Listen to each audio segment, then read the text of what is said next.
Hey guys, welcome back to the channel. Lately, I've just been talking about how detransition has been going in my life, and I've talked plenty about what led up to this point. But I've wanted to start just sitting here talking to you as the man that I've returned to. And it's been a long time, but I finally feel, especially after this last month, that I'm a lot more grounded right now. I feel that the original capacity and format of my brain is beginning to operate, if that makes sense. I'm beginning to feel more like myself. The haze is finally becoming a bit of a memory. I can remember feeling the haze. I still have the gender dysphoria, but it's the dysphoria that I had before transition. So I'm having a lot of the same dysphoric feelings that I was having at 18, 20, 23, through my early teens and preteen even. It's just that feeling. And now that I know what the outcome is, and the fact is that no matter how much I believe that there's a woman trapped inside of me, I know that no amount of effort on my part will ever turn me into a woman. And having gone down that road, of walked in those shoes, if you will, I know that there's a plateau that you hit. And that plateau for me didn't fulfill my life. And working here in this shop, building out this barn, turning it into a work studio, design studio, a little fabrication place, has been so rewarding for me. One, I'm down here and I'm just working alone a lot. There's a lot of time for me to reflect on my life. And there are these moments of satisfaction that I get that feel so connected to the essence of my masculinity and my male self. And one of those things is what I've been doing in here. I took on a project I've never done. I've never done electrical in my life. But as a man, I was always ambitious and I was always a problem solver. And these were skills that felt muted the longer that I was on estrogen. And a lot of things that I'm willing to do now as a male are things that I developed a sense of caution for when I was living as a woman. For instance, I've spent the last week up on top of this ladder. It's a 14-foot ladder, and I've been up top pulling cable and doing things that have a risk to it. Now, I know to use caution and all that stuff, but it's how much time I've spent on the ladder. It's how much physical exertion that it's taken me to build this. I don't have a helper. I'm just down here doing it on my own, and I felt inclined, almost the need to conquer the task of electrical, to have a sense of being capable of doing something that I have a fear of doing. And so I have been compelled to watch a lot of video and to challenge myself to outfitting this workspace with electrical to the best of my ability. Now, I'm not saying that women don't do that and that they can't do it. And indeed, there are some women who would probably really rise to the occasion for that. But this is definitely more of a masculine trait, and it's more of my male essence. And I remember the day that I could see that estrogen was affecting the way I approached life. And it was actually out while I was doing something that I really enjoyed. This is going back years now. But I used to race motocross, very aggressive and hugely into the sport. I would ride on tracks, I would do the big jumps. I was one of those guys that wasn't afraid to jump a 2-lane highway or do a big natural terrain jump, drive at extreme speed.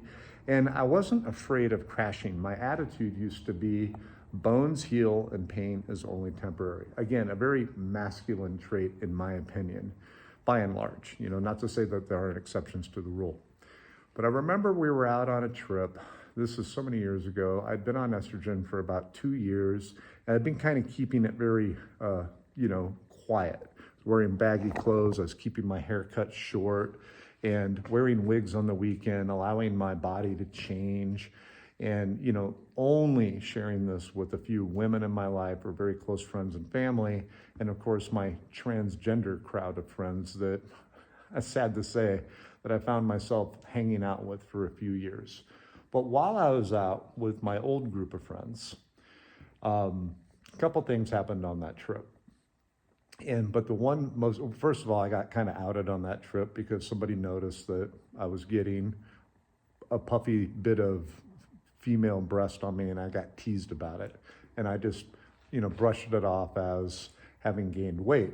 But later on during the weekend, I was helping somebody fix something and I was leaned over and they saw that I was wearing these underwear that had like little cherry trees or something on them, very clearly women's underwear. And they started putting the pieces together. But surprisingly, again, this is years ago, as odd as it was, most of my friends just chalked it up to me being just a free spirit and kind of wild and just sort of expressive and crazy. And I played it off like that. But what really gave me away was when we were out in the dune buggies. We were on these big, big hills. And I used to be the first one to charge up anything and just blindly go over stuff. I had a lot of confidence in myself for my physical skill, my knowledge of terrain, and my ability to control these vehicles. I had a lot of time and passion for it. But I hit the brakes and I stopped and I was too afraid to drive down. And what that was I became very instantly adverse to risk for the first time in my life.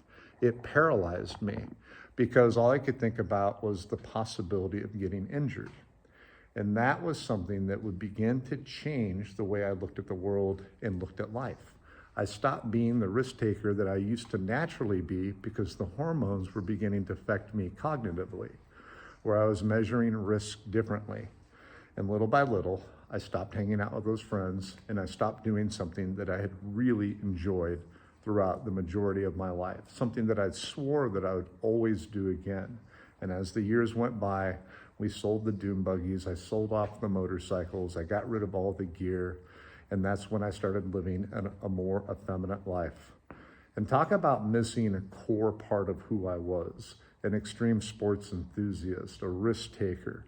And a lot of that risk and reward that I got through sort of action sports was this. I would work really hard in the week to go out and enjoy that on the weekend.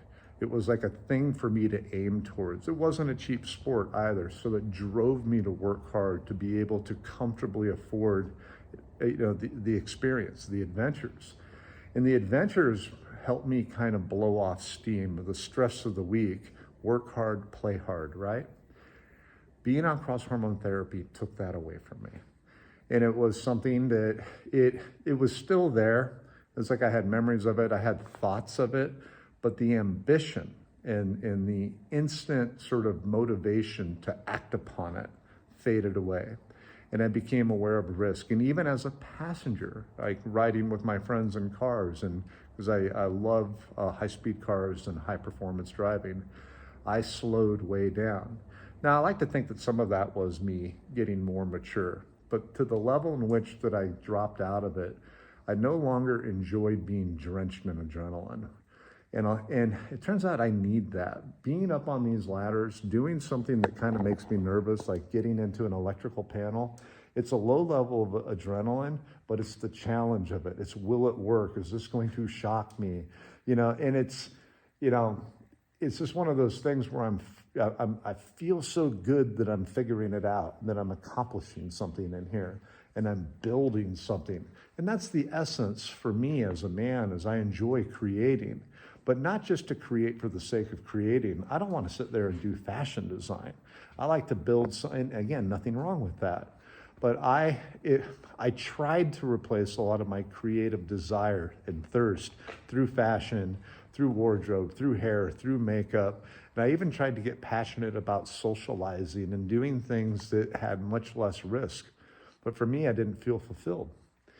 And even though I was on the estrogen and my body was changing, beneath it all, there was still a man who needed to accomplish to have a sense of purpose. And this is something that's been returning to me as I'm organizing this shop, teaching myself another skill trade, albeit at an amateur level, but I'm doing it and I'm getting this sense of satisfaction from it.